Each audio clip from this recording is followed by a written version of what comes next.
ममता ने जारी कर दी उम्मीदवारों की लिस्ट देखकर कांग्रेस हो गई आग बबूला।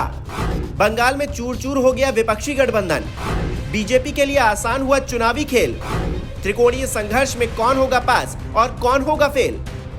पश्चिम बंगाल में तृणमूल कांग्रेस ने आगामी लोकसभा चुनाव के मद्देनजर अपने उम्मीदवारों की लिस्ट जारी कर दी है। हैरानी की बात यह है कि दीदी ने राज्य की सभी 42 सीटों पर अपने उम्मीदवारों को उतार दिया है, जिससे जाहिर है कि ममता बनर्जी पश्चिम बंगाल में अकेले ही चुनाव लड़ने जा रही हैं। इसका मतलब ये कि चुनाव से ऐन मौके पर इंडिया गठबंधन कम से कम पश्चिम बंगाल में तो बिखरता नजर आ रहा है। अब जब कांग्रेस या लेफ्ट के साथ मिलकर ममता बनर्जी चुनाव नहीं लड़ने जा रही, तो उन्हें इन दलों के गुस्से का सामना भी करना पड़ रहा है। खास तौर पर कांग्रेस पार्टी दीदी के इस कदम से खफा नजर आ रही है, जो कि स्वाभाविक सी बात भी है।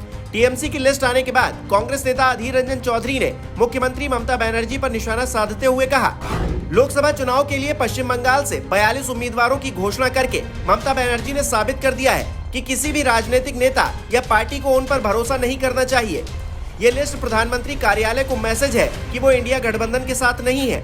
दरअसल ममता बनर्जी डरी हुई है कि अगर वो विपक्षी गठबंधन के साथ खड़ी हुई तो पीएम मोदी ईडी और सीबीआई भेज देंगे। इस वजह से अब उन्होंने पीएमओ को संदेश भेजा है कि इससे नाखुश मत होइए, मैं बीजेपी के खिलाफ गठबंधन के साथ नहीं हूँ।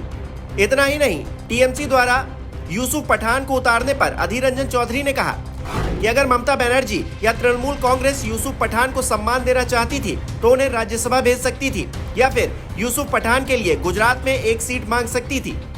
गौरतलब है कि सीट शेयरिंग को लेकर पहले से ही ममता बनर्जी अपने रुख पर अडिग थी। वो पश्चिम बंगाल में कांग्रेस को 3-4 से ज्यादा सीटें देने पर राजी नहीं थी।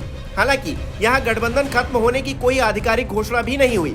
इस बीच टीएमसी महासचिव अभिषेक बनर्जी ने कोलकाता के ब्रिगेड परेड ग्राउंड में एक मेगा रैली के दौरान अपनी पार्टी के उम्मीदवारों के नामों की घोषणा कर दी।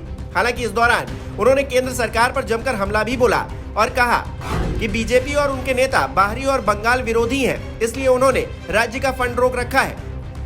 वैसे तो ये आरोप नए नहीं है, लेकिन जो बात नई है वो ये कि बंगाल में अब हर कोई एकला चलो की रणनीति पर आगे बढ़ने वाला है, जिससे सियासी खेल और भी ज्यादा दिलचस्प बन गया है। हालांकि यहाँ कांग्रेस और लेफ्ट साथ मिलकर चुनाव लड़ने जा रहे हैं, फिर भी यहाँ मुकाबला त्रिकोणीय ही होगा। ऐसे में देखना दिलचस्प रहेगा कि इसका नतीजा क्या निकलता है।